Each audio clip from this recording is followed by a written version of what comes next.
मित्रांनो, तुमच्या आधार कार्डला मोबाईल नंबर लिंक नसेल तरीही तुमचे आधार कार्ड PDF मध्ये तुम्ही डाउनलोड करू शकता। आधार कार्ड कसे डाउनलोड करायचे याची A to Z live process पाहणार आहोत। मित्रांनो, आधारचा नवीन ॲप लॉन्च करण्यात आलेला आहे। कशा प्रकारे आधार कार्ड डाउनलोड करायचे याची आपण पूर्ण प्रोसेस पाहणार आहोत, त्यामुळे या व्हिडिओला अजिबात स्किप करू नका। आणि मित्रांनो, तुम्ही जर माझ्या चॅनलवरती पहिल्यांदा आला असाल तर या व्हिडिओला एक लाईक आणि अशाच नवीन अपडेटसाठी चॅनलला सबस्क्राइब करायला विसरू नका। चला तर सुरू करूया। तर तुम्हाला Google वरती यायचं आहे आणि Google वरती आल्यानंतर तुम्हाला आधार असं सर्च करायचं आहे। आधार असं सर्च केल्यानंतर तुम्ही पाहू शकता युनिक आयडेंटिफिकेशन अथॉरिटी ऑफ इंडियाचा तुम्हाला आधार हा ॲप पाहायला मिळणार आहे। त्यानंतर तुम्हाला इन्स्टॉल या ऑप्शनवरती क्लिक करायचं आहे। इन्स्टॉल या ऑप्शनवरती क्लिक केल्यानंतर हा ॲप तुमच्या मोबाईलमध्ये इन्स्टॉल होणार आहे। त्यानंतर तुम्हाला ओपन हे ऑप्शन पाहायला मिळणार आहे। ॲप इन्स्टॉल झाल्यानंतर हा ॲप तुम्हाला मोबाईलमध्ये काही परमिशन मागणार आहे। त्यानंतर तुम्ही इथे पाहू शकता while using the app he permission मागितली, त्यानंतर अलाव अशी 3 वेळेस परमिशन मागितली जाणार आहे। त्यानंतर तुम्ही इथे पाहू शकता welcome to new Aadhaar app. त्यानंतर तुम्हाला स्किप इंट्रोडक्शन अँड रजिस्टर या ऑप्शनवरती क्लिक करायचं आहे। त्यानंतर इथे पाहू शकता आय एम रेडी विथ माय आधार या ऑप्शनवरती तुम्हाला क्लिक करायचं आहे। या ऑप्शनवरती क्लिक केल्यानंतर तुमचा 12 अंकी आधार नंबर तुम्हाला इथे एंटर करायचा आहे। तुमचा 12 अंकी आधार नंबर तुम्ही इथे एंटर केल्यानंतर तुम्हाला कंटिन्यू या ऑप्शनवरती क्लिक करायचं आहे। कंटिन्यू या ऑप्शनवरती क्लिक केल्यानंतर तुम्हाला इथं टर्म्स अँड कंडिशन विचारलेले आहेत। खालती एक चौकोनी बॉक्स देण्यात आलेला आहे, I agree terms and condition.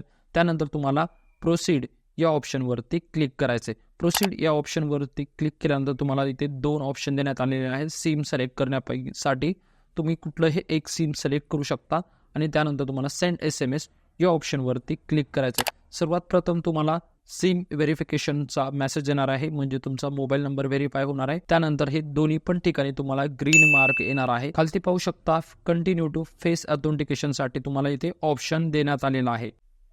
त्यानंतर मित्रांनो पाहू शकता get ready for face authentication.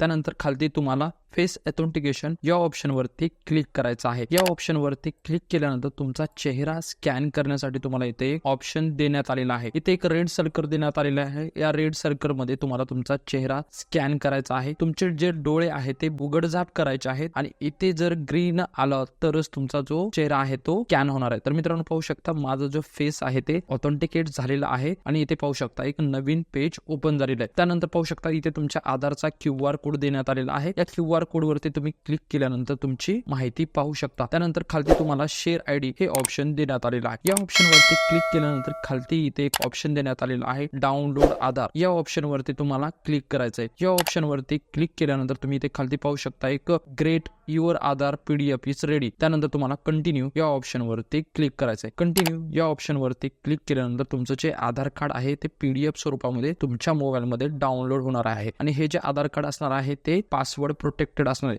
आणि याचा पासवर्ड असणार आहे तुमच्या नावाचे पहिले 4 अक्षर कॅपिटल मध्ये आणि तुमचं जन्मवर्ष। अशा सोप्या पद्धतीने तुम्ही या नवीन ॲप मधून तुमचं आधार कार्ड डाउनलोड करू शकता। तुमच्या कुटुंबातील जर एखाद्या व्यक्तीच्या आधार कार्डशी मोबाईल नंबर जर लिंक नसेल त्यांचंही तुम्ही आधार कार्ड डाउनलोड करू शकता। यासाठी तुमचा मोबाईल नंबर आधार कार्डशी लिंक असावा अशी कुठलीही अट या नवीन ॲपमध्ये देण्यात आलेली नाही। मित्रांनो, हा व्हिडिओ तुम्हाला कसा वाटला? व्हिडिओ जर माहितीपूर्ण वाटला असेल तर या व्हिडिओसाठी एक लाईक आणि अशा नवीन अपडेटसाठी माझ्या चॅनलला सबस्क्राईब करायला विसरू नका। आणि तुम्हाला जर याबद्दल काही डाऊट असेल तर मला कमेंट करून विचारू शकता। मित्रांनो, व्हिडिओ शेवटपर्यंत पाहिल्याबद्दल धन्यवाद।